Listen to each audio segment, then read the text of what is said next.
여러 산업 분야 중에서 우리의 식량 안보를 책임지는 분야 바로 농업입니다. 4차 산업혁명 시대의 미래 농업에 대해서도 관심이 큰데요. 첨단 농업, 과학 농업으로 농업의 미래를 밝히고 또 새로운 트렌드로 뜨고 있는 치유 농업의 중심에 계신 분을 오늘 모셨습니다. 경기도 농업기술원 성재훈 원장 스튜디오에 나오셨어요. 어서 오세요. 네, 안녕하세요. 네, 앞에 저희 카메라가 있는데요. 우리 네. 청취자분들께 인사 한 말씀 해주세요. 안녕하세요. 저는 경기도 농업기술원장입니다. 아마 잘 모르시죠? 경기도 농업기술원이 어떤 곳인지요. 경기도 농업기술원은 경기도청 소속이고요.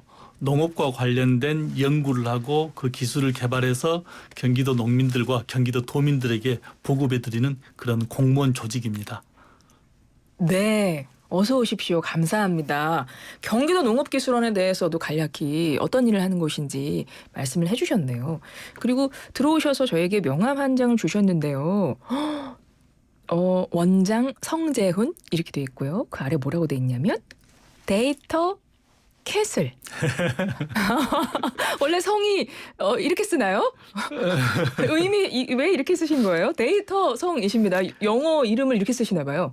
네, 데이터는 일반적으로 산업에서 많이 이야기를 하잖아요. 네. 또 농업에는 데이터가 쓰인다고 많은 사람들이 생각을 안 해요. 예. 근데 앞으로도 농업에서도 데이터를 잘 가공하면 새로운 부가가치를 많이 창출해낼 수 있다는 것을 강조하기 위해서 제가 전업번호를 새로 만든 겁니다. 그러시군요. 제 이름이라든가 이것도요. 이렇게 성이 젠더라고 할 수도 있고 할 수도 있지만 캐슬 데이터처럼 캐슬처럼 많이 모아놓으면은 좋은 부가가치를 낼 수 있다는 뜻으로 만들었습니다. 그래서 경기도 농업기술원 성재훈 원장님의 영어 이름은 데이터 캐슬입니다. 여러분 기억해 주시기를 바랍니다. 지금도 도청에서 간부들을 만나면 하이 데이터 성 이럽니다. 우리 데이터님 모셨고요.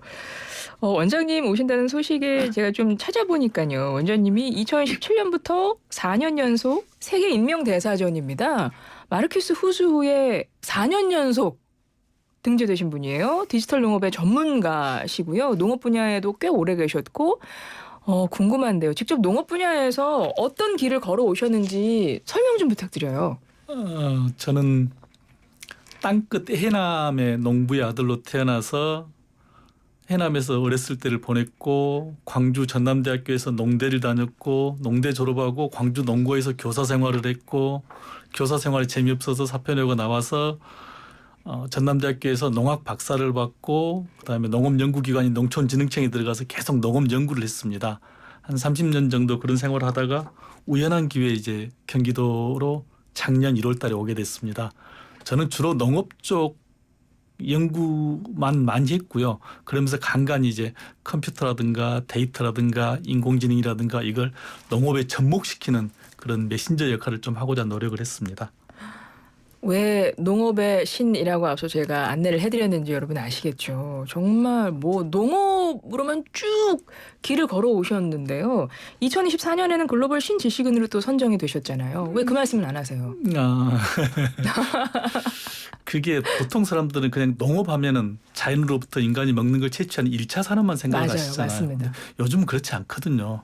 그래서 좀 다양한 것을 접목시켜보고자 이렇게 노력을 했는데 아마 그걸 좋게 봐주신 것 같습니다. 네, 그래서 글로벌 신지식인이시기도 한데요. 디지털 농업의 개척자라고 말씀을 드려도 될 것 같은데요. 디지털 농업.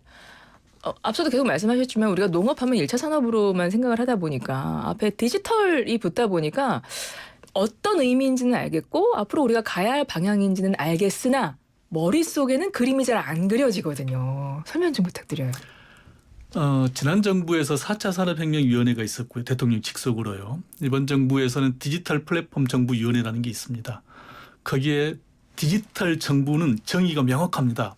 정의는 이렇게 돼 있어요. 모든 데이터가 연결된 디지털 플랫폼 위에서 국민, 기업, 정부가 함께 사회 문제를 해결하는 새로운 정부라고 나와 있어요. 네. 거기서 중요한 것은 모든 데이터입니다. 데이터가 연결돼 있어야 돼요. 자, 그럼 농업 쪽에 한번 이 데이터를 가져와 볼게요. 아침 일기예보 들으시잖아요. 네네. 기상청에서 일기예보를 하루 3번 하거든요. 5시, 오후 1시, 아마 9시 이렇게 할 건데요. 그 일기예보는 동네 예보라고 해서 대략 한 5km 단위로 이렇게 예보를 해줘요. 동네별로. 네. 근데 농업으로 가져오 보면은 5km 안에는 농장이 얼마나 많이 있겠어요. 그렇죠.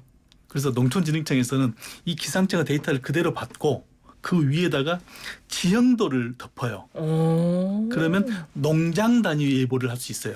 30m 단위 농장 단위 예보가 가능합니다. 예. 그래서 내 농장 번지수를 집어넣으면 성재훈 농가님 내일 아침 5시에 서리가 내릴 것 같으니까 빨리 방상팬을 트세요. 이렇게 문자를 보내주는 것도 디지털 농업의 한 방법이죠.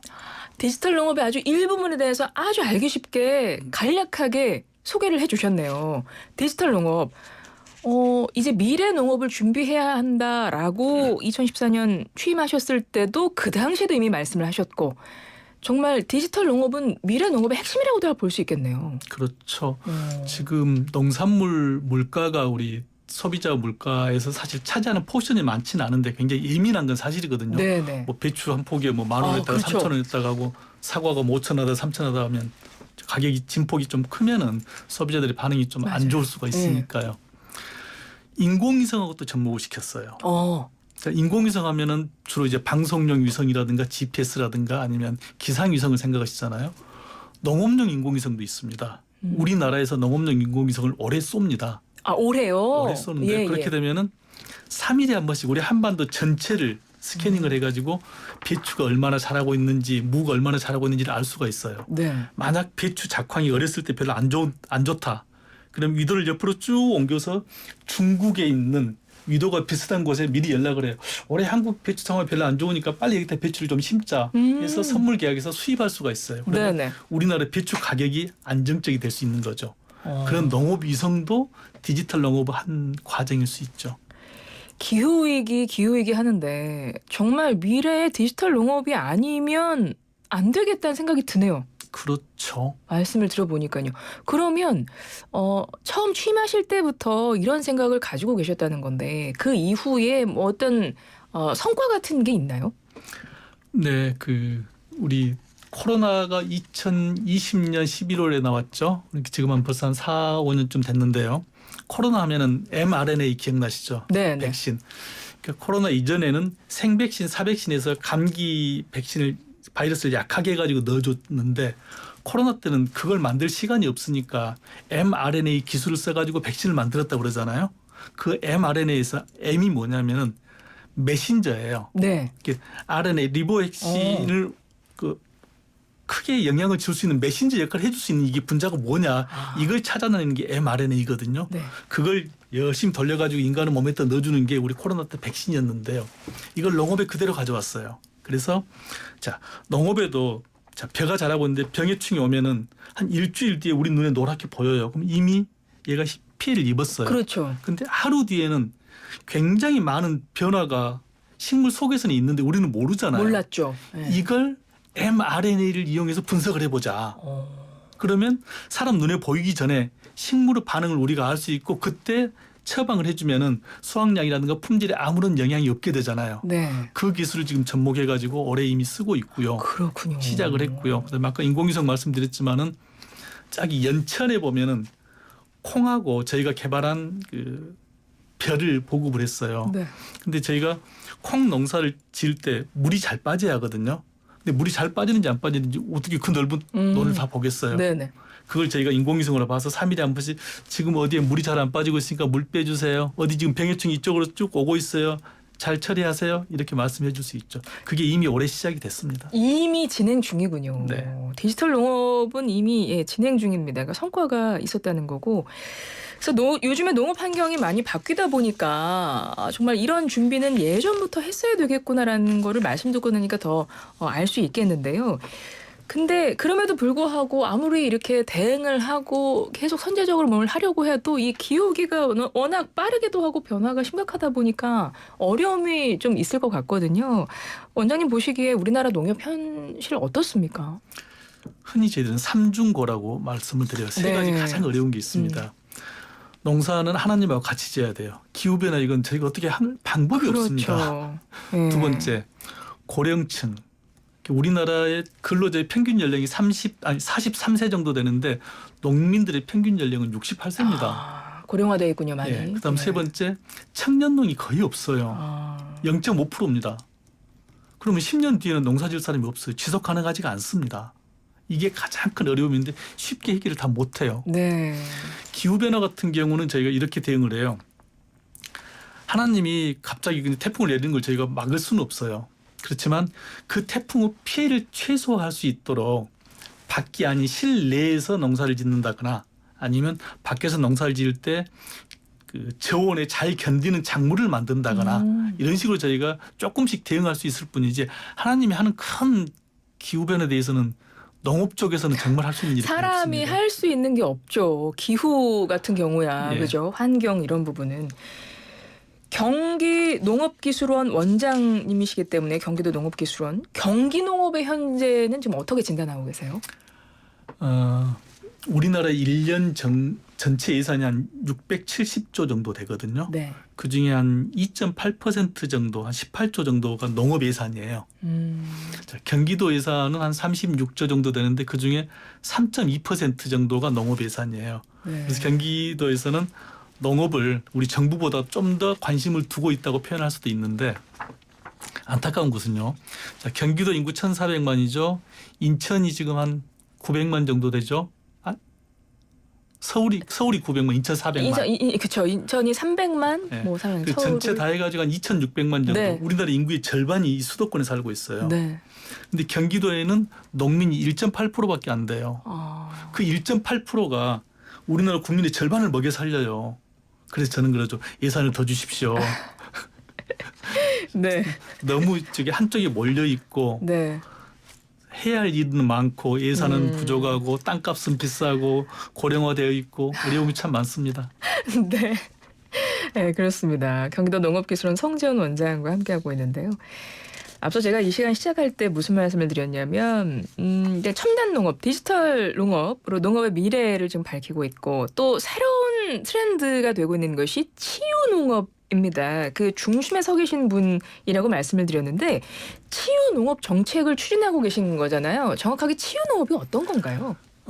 일반적으로 치료하고 치유는 조금 달리 구별을 하거든요. 네. 치료는 제가 이제 손이 다쳤을 때 의사 선생님이 꼬매주고 약을 주는 게 치료라고 그러고요.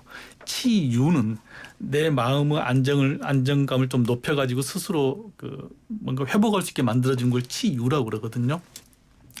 우리나라는 2020년에 치유 농업법을 만들었어요. 네. 법이 있습니다. 예. 그 법에 보면은 치유 농업에 대한 정의가 참 재밌게 나와 있어요. 네.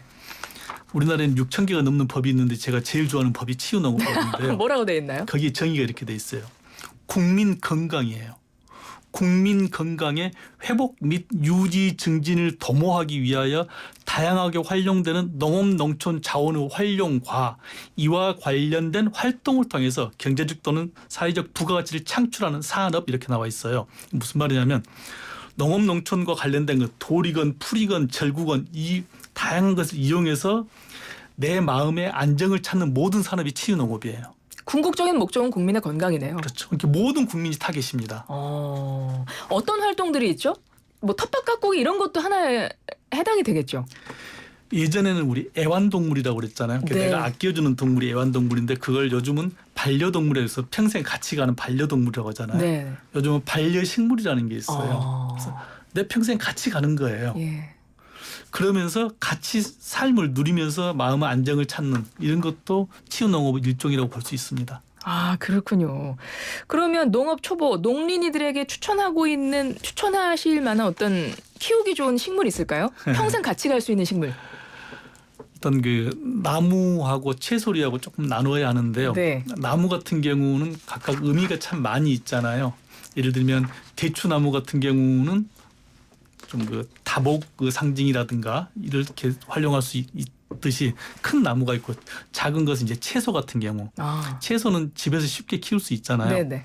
주로 추천하는 게 주로 잎채소, 상추, 쑥갓 이런 잎채소는 굉장히 쉽게 키울 수 있고요. 네. 그걸 조금 더 올라가면 이제 열매채소, 고추, 가지, 오이 같은 게 있는데 이런 게 사실은 기술을 잘 몰라도 키울 수 있도록 다른 키트가 많이 나와 있어요. 직접 한번 키워보는 것하고 말로 들어보는 것하고는 정말 다르거든요. 네.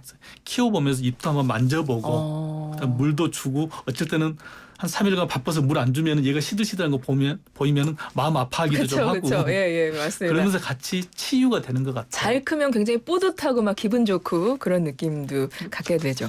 0332번님, 성재원 원장님 농업의 데이터를 주관하는 분이셨군요. 말씀드리니 현대 농업의 데이터 정말 중요한 것 같아요. 벌써 의견이 오고 있고요. 1069번님, 저는 경기 이천에서 작은 농사 지으면서 직장 다니고 있어요. 기계값이 너무 비싸서 농사 짓는 게 힘들더라고요. 라고 하시네요. 기계값이 비싸다고.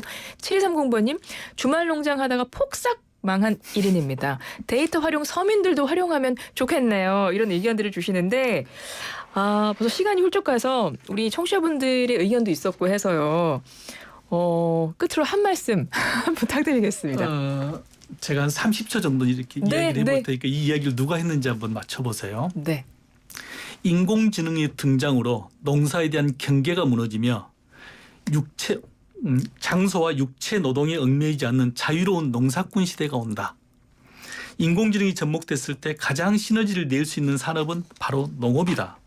따라서 다음 세대를 이끌 혁신은 생명의 신비를 가장 자주 그리고 가장 가까이서 지켜보는 농부들이 이끌어갈 것이다. 라는 멋진 말을 어떤 분이 하셨어요. 누가 하셨을까요? 이 시대 최고의 지성이라는 3년 전에 돌아가신 이어령 전 장관님이 하셨거든요. 네. 맨 앞에만 다시 말씀드릴게요. 인공지능의 등장으로 농사에 대한 경계가 무너지며 장수와 육체 노동에 얽매이지 않는 자유로운 농사꾼 시대가 온다. 자유로운 농사꾼 시대에 우리 농업의 신께서 디지털 농업과 치유 농업으로 우리 농사 짓는 분들 더 자유롭게 해주실 거라는 기대를 갖게 되네요. 청취자 여러분도 오늘 좀 이야기 좀 기억하셨다가 여러분 그 치유 농업도 한번 해보시는 게 어떨까 이런 생각을 해봅니다. 지금까지 경기도 농업기술원 성재훈 원장이었습니다. 원장님 고맙습니다. 고맙습니다.